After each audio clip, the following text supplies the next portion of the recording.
आओ बच्चों, एक्सरसाइज 3.2 को आगे बढ़ाते हुए क्वेश्चन नंबर 6। क्वेश्चन नंबर 6 है कि एक रैखिक समीकरण 2x + 3y - 8 = 0 दी गई है। दो चरों में एक ऐसी और रैखिक समीकरण लिखिए ताकि प्राप्त युग्म का ज्यामितीय निरूपण जैसा कि प्रतिच्छेद करती रेखाएं हों, समांतर रेखाएं हों, संपाती रेखाएं हों। इसमें क्वेश्चन को आपको एक कंप्लीट करना है। एक इक्वेशन दिया है, दूसरा इक्वेशन आपको स्वयं बनाना है कुछ कंडीशंस के साथ। अलग अलग 3 कंडीशन रहती हैं। तो देखिए बहुत इजी है और बहुत सारे इक्वेशन बन सकते हैं, कोई एक ही इक्वेशन नहीं होगा इस तरह का। तो एक इक्वेशन दिया हुआ, दूसरा इक्वेशन निकालना है। Second equation to find out with some conditions ना। एक तो तब निकालना जाए प्रतिच्छेदित करती रेखाएं हों। देखिए जब रेखाएं प्रतिच्छेदित कर रही हैं, इंटरसेक्टिंग लाइंस, समझ लीजिए ना हल्का शॉर्ट में इसको इंटरसेक्टिंग लाइंस का मतलब है ना। इंटरसेक्टिंग लाइंस के लिए कंडीशन क्या होना चाहिए ना, a1/a2 should not be equal to v1/v2। यानी x के जो कोफिशिएंट्स हैं और y के कोफिशिएंट्स एक जैसे नहीं होने चाहिए। तो अब देखिए यहाँ 2 a का a1 2 है, इसका a3 है, तो हम इसको थोड़ा सा डिफर कर देते हैं और इस तरह से एक इक्वेशन हम बना सकते हैं। उल्टा कर दीजिए, ये लिख दिया 3x + 2y और चाहो तो यहाँ पर भी कोई चेंज कर दीजिए -7 = 0। अब देखिए आप 2/3 और ये 3/2 तो इक्वल नहीं होता। तो इस तरह से आप एक ये लाइन बना सकते हो। दूसरा समांतर रेखाओं के लिए, तो समांतर रेखाओं के लिए आप जानते हो कंडीशन क्या रहती है, ये इक्वल होते हैं बट C1 और C2 पैरेलल लाइंस के लिए। थोड़ा सा देखिए पैरेलल लाइंस को अगर हम देखते हैं, पैरेलल लाइंस है ना, इसमें क्या हो जाएगा, पैरेलल लाइंस की कंडीशन ये होती है कि a1/a2 और v1/v2 को तो हमें इक्वल करना है, बट इसको c1/c2 को नहीं करना है। तो निश्चित रूप से ये जो है ना पैरेलल लाइंस करेंगे तो हमारा ये चाहो तो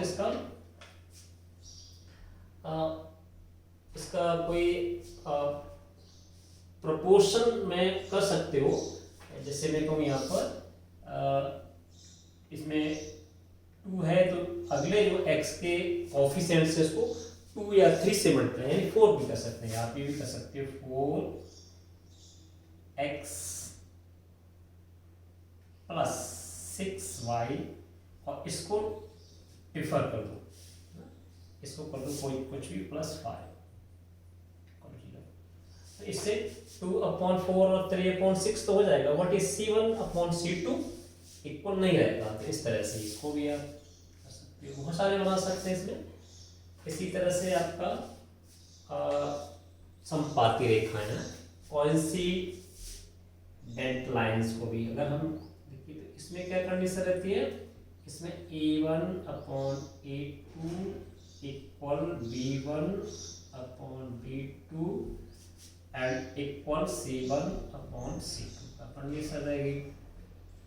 इसमें एक जो भी प्रोपोर्शन रहना चाहिए वो सभी में इक्वल। आप इसमें कुछ भी कर सकते हो, 3 या 4 का इसमें मल्टीप्लाई करके इसके साथ और उसको कर देंगे। 3 का मल्टीप्लाई भी कर सकते हो या 1.5 का 1.5 का भी कर सकते हो, बट एनीवे इजी ले लीजिए आप कर सकते हैं। 6x भी कर सकते, 6x इसमें भी +9 का 9y - 24 सो दैट 2/3 यानी 1/3, 3/9 1/3, -8/-24 ऑल्सो 1/3। सो इस तरह से आप ये इक्वेशंस फॉर्म कर सकते हैं। सिंपल सकता है, बहुत सारे इक्वेशंस बन जाएंगे। Keeping in mind these conditions which must follow with the pairs of the equations. So simple.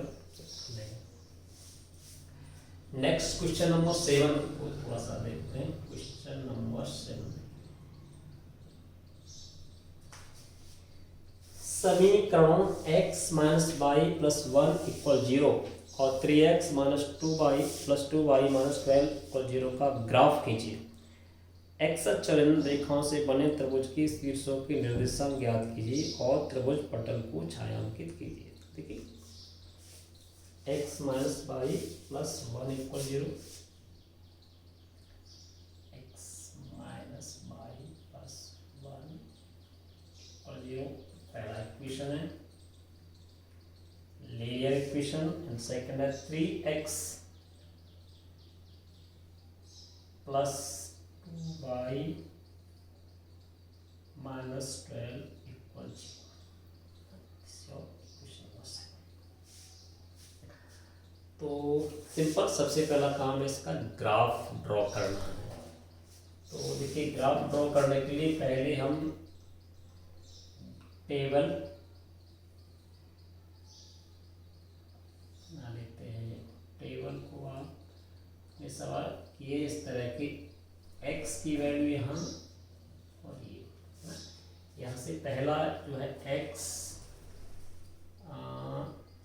Minus y plus 1 equal 0 के लिए करते हैं। तो यहाँ से देखिए क्या हो जाएगा, y minus y equal to क्या हो जाएगा, एक तरह से x plus 1 equal to y, पूरा अगर कर देंगे तो y इक्वल टू सीधे सीधे क्या आ जाएगा x प्लस 1, यानी y की वैल्यू हमारी x प्लस 1 के रूप में आ जाएगी।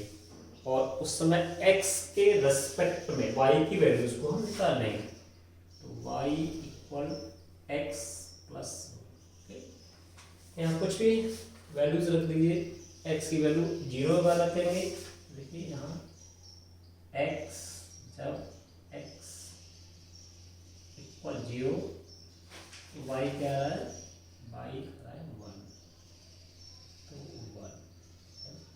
और भी कोई सिंपल 1 अगर ले लेंगे आप तो सिंपल क्या आ जाएगा, यहाँ 1 ले लेंगे, x इक्वल टू 1 इसमें रखेंगे, x इक्वल टू 1 पर y इक्वल टू क्या आ रहा है 2 आ रहा है। तो इसमें कोई ज़्यादा डिफिकल्टी नहीं होनी चाहिए। इसी तरह से दूसरे के लिए भी आप देखिए, इसके लिए भी हम यहाँ पर चलिए 3x plus 2y minus 12 equal 0 के लिए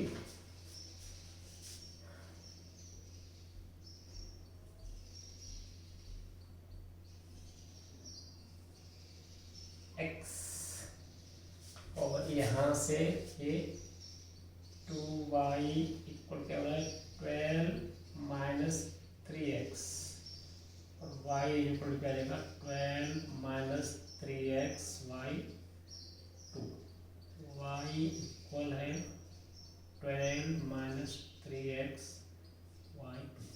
अब इसमें कुछ वैल्यूज ऐसे रख लीजिए जिससे कि इजी वैल्यूज यहाँ पर हमें प्राप्त हो जाए। देखिए अगर यहाँ पर मैं इस तरह का करेंगे जिससे कि इजीली डिवाइड हो जाए, तो x की वैल्यू अगर हम 1 रखते हैं तो ये पॉइंट में आ जाएगा, फ्रैक्शन फॉर्म में आएगा। ये देखिए x इक्वल टू जब हम 2 रख देते हैं तो यहाँ जब 2 रखेंगे 3 2 जा 6, 12 में से 6 गया 6 बचेगा और ये वैल्यू आ जाएगी 3, तो 2 पर इसकी वैल्यू 3 आ जाएगी।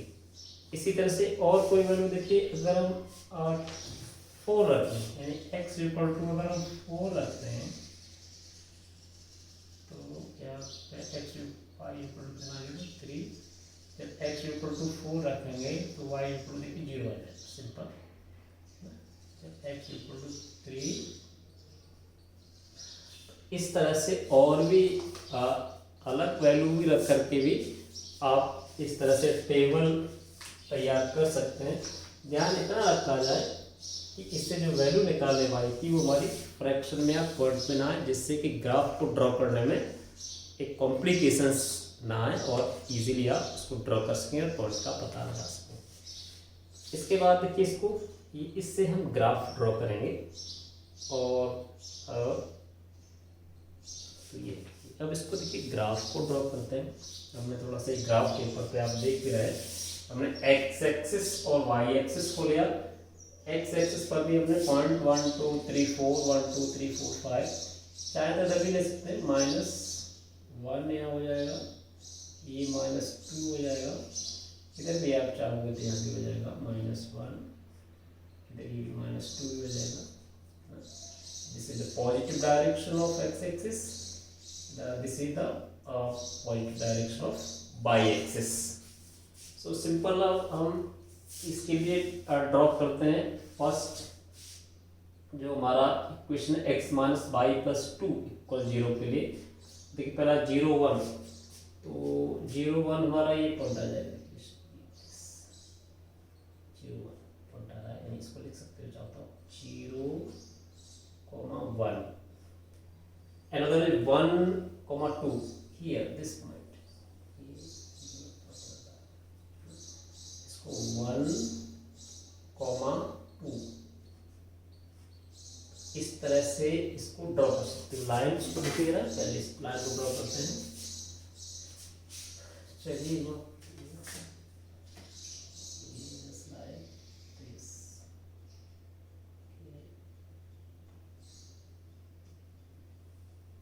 थोड़ा सा सावधानी पूर्वक करेंगे तो ये हमें लाइन बन जाएगी। This is your line x minus y plus 1, x minus y plus 1 equal 0।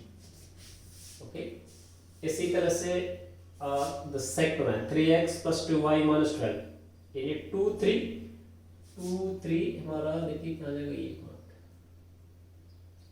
2 3 इसको लिख सकते हो 2, 3, ठीक है। और 3, 0,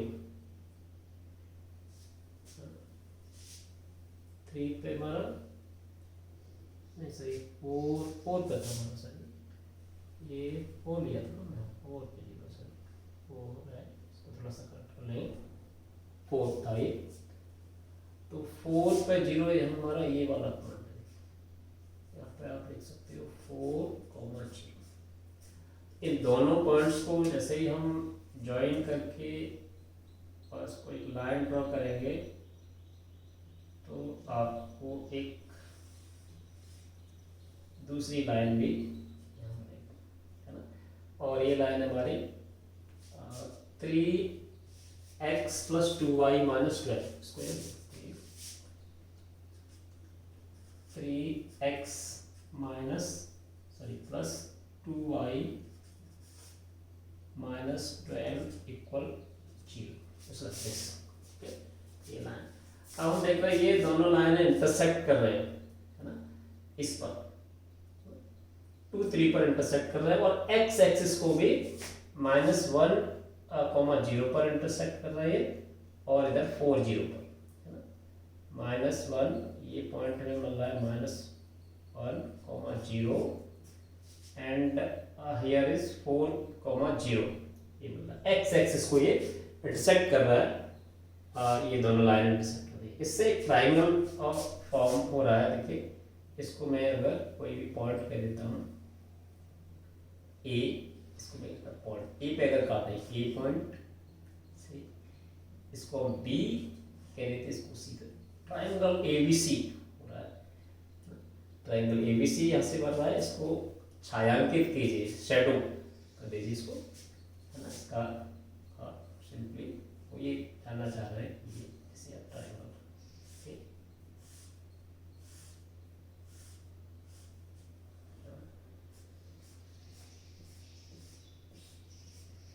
सो इस तरह से आपका यहाँ ट्राइंगल जो बन रहा है दोनों लाइनों के इंटरसेक्टिंग पॉइंट से और इनके एक्स एक्सिस को इंटरसेक्ट करते हुए।